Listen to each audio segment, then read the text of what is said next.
प्रकाशित वाक्य 21 अध्याय उसके 5वें पद को हम लोग पढ़ेंगे। और बिलीव करो आज कि मेरा प्रभु इस वर्ष के लिए मेरे प्रियो आपको चुन लिया है, आपको अलग करके रखा है। मुझे फर्क नहीं पड़ता और कलीसियाओं में क्या हो रहा है, मुझे फर्क नहीं पड़ता और विश्वासियों के जीवन में क्या हो रहा है, दूसरे लोगों के जीवन में क्या हो रहा है। मैं एक बात जानता हूं, मेरा प्रभु इस कलीसिया से प्रसन्न है, इसलिए वर्ड उसने दिया है और ये वर्ड बिना पूरा हुए वापस नहीं आएगा। आपके हर उस हिस्से में जहां पर आप स्ट्रगल कर रहे थे, हर उस हिस्से में जहां पर आप दुखी थे, जहां पर आप तकलीफ में थे, परेशानी में थे, मेरा बिलीव है ये वर्ष आपकी खुशियों का वर्ष होगा, आनंद का वर्ष होगा। परमेश्वर अपनी महिमा में सब कुछ नया करने को तैयार है। क्या आप प्रभु के साथ में खड़े होकर कहने को तैयार हो कि प्रभु मैं अपने आप को तेरे हाथों में सौंपता हूँ। आमीन। बिलीव करो मेरी बात पे। आने वाला दिसंबर जो होगा, आने वाला दिसंबर मैं कह रहा हूँ आपके कई कुटुंब के लोग इस कलीसिया में जुड़कर आराधना करेंगे, इस कलीसिया में रहकर आराधना करेंगे, इस कलीसिया में बैठकर प्रभु की महिमा करते हुए दिखाई देंगे, क्योंकि परमेश्वर अपनी महिमा को आपके जीवनों के द्वारा उनको दिखाने वाला है। आमीन। इसलिए अपने परिवार, अपने घराने के लोगों के लिए प्रार्थना चालू करो। यस। कि परमेश्वर सब कुछ बदलने वाला है। याद रखो, आमीन। सब कुछ मैं कह रहा हूँ याद रखो। अपनी डायरी में, अपनी बाइबल में आप लिख लो इस वचन को। मैं आपको पक्का यकीन दिलाता हूँ, विश्वास से कह रहा हूँ प्रभु की हुजूरी में कि प्रभु कुछ करने वाला है आपकी लाइफ में, और उसके लिए तैयार हो जाओ। ये प्रोफेटिक वर्ड आपकी लाइफ में भरपूरी से आपको बल देगा, ताकत देगा और आपको नया बनाएगा। पढ़ेंगे प्रकाशित वाक्य। जो सिंहासन पर बैठा था, बोलो जो सिंहासन पर बैठा हुआ है, उसने कहा देख देख मैं सब कुछ नया कर देख देता मैं हूँ। सब कुछ नया कर देता हूँ। फिर उसने कहा लिख ले, क्योंकि ये वचन विश्वास योग और सत्य है। बोलो आमीन। आमीन। हालेलुया। हालेलुया। सिंहासन पर कौन बैठा है? यीशु मसीह। अरे नाम लो जी, यीशु मसीह। आदर के साथ, यीशु मसीह। जोर से, यीशु मसीह। महिमा के साथ, प्रभु यीशु मसीह। जोर से। प्रभु यीशु मसीह। नहीं है आवाज, नाश्ता नहीं करे। प्रोफेटिक वर्ड लेना अच्छा नहीं लग रहा है। दूसरा मैसेज सुने, जोर से बोलें, कौन बैठा सिंहासन पे? प्रभु यीशु मसीह। हालेलुया। हालेलुया।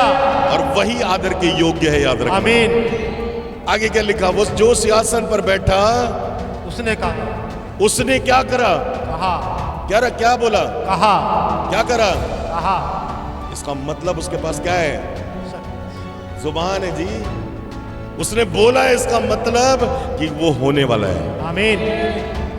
क्योंकि उसने कहा है, इसलिए सिंहासन पर बैठकर, न्यायासन के सामने में बैठकर, न्यायासन में बैठकर, स्तुति के सिंहासन में बैठकर वो झूठ नहीं बोलता।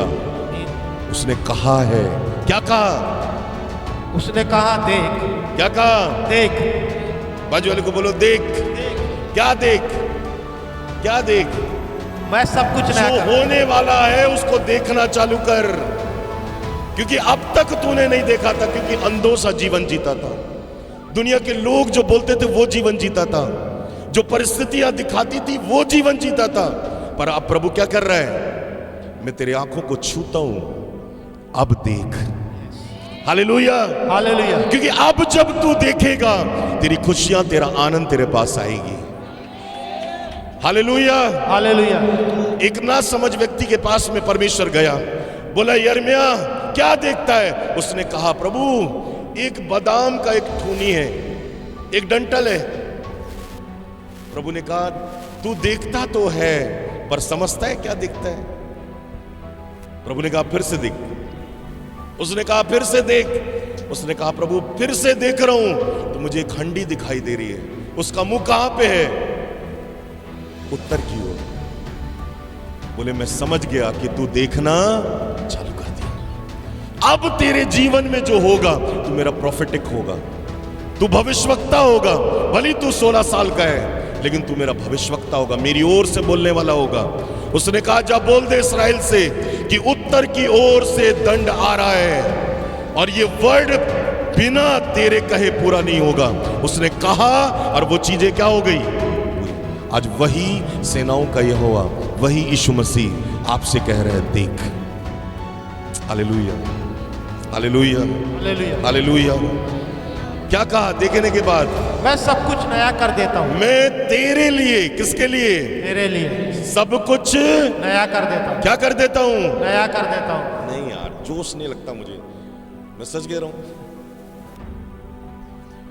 बोलो मेरे लिए, मेरे लिए मेरा यीशु मेरा यीशु सब कुछ सब कुछ नया करने जा रहा है, नया करने जा रहा नया है, कर दिया है। नया कर दिया है। मैं उसे रिसीव करता हूं। मैं उसे रिसीव करता हूँ। हालेलुया। हालेलुया। और क्या कहते हैं, देखो क्या लिखा। फिर उसने कहा, फिर उसने फिर से कहा। पहले उसने कहा क्या कर, क्या कर? देख। देख। क्या बोला? बाजू वाले को बोल, पहले देख। पहले देख। काय में देख? आंखों से। आंखों से आप कभी जिंदगी नहीं देख सकते जी। आंखों से जो देख रहे हो ना, वही तो प्रॉब्लम है आपके लिए। हर एक चमकती हुई चीज ना हीरा नहीं होती, हाँ है ना। प्रभु कह रहा है आत्मिक आंखों से देख। आत्मिक आंखों से जब तू देखेगा तो याद रखना, सूखी हड्डियों में भी क्या आएगी? जान आ जाएगी।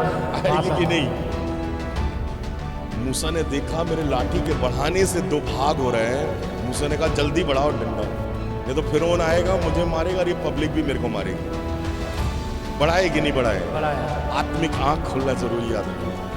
आत्मिक आंखों से देखो, शारीरिक आंखों से कुछ नहीं देख सकते आप। क्या लिखा? फिर उसने कहा लिख ले। फिर उसने कहा लिख ले। पहली बात उसने कहा विश्वास से देख। इब्रानियों 11 उसका 1 पद लिख लो अपनी बाइबल में।